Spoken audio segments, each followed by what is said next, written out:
الإسلام دين الحق والسلام للإنسان والأوطان، يمحو الظلم والظلام. الإسلام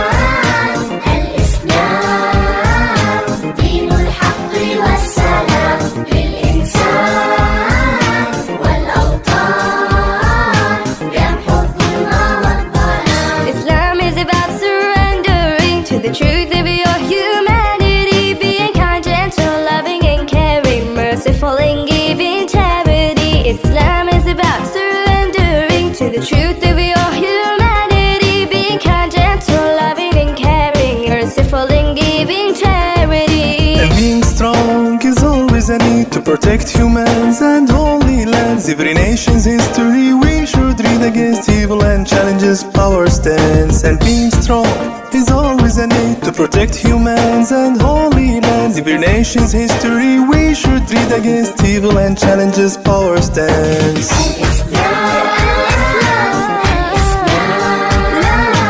دين الحق والسلام للإنسان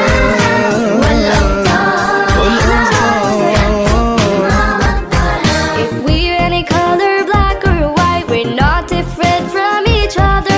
Our deeds are always bright, helping and knowing one another. And if we're any color, black or white, we're not different from each other.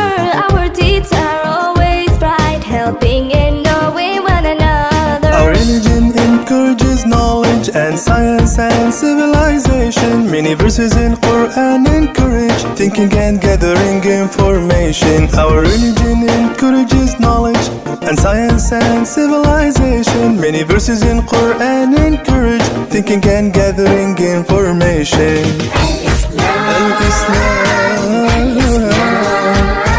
هو دين الحق والسلام للإنسان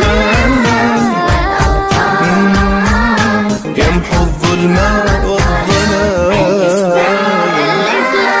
الإسلام والسلام للإنسان والأوطان، يمحو الظلم والظلام.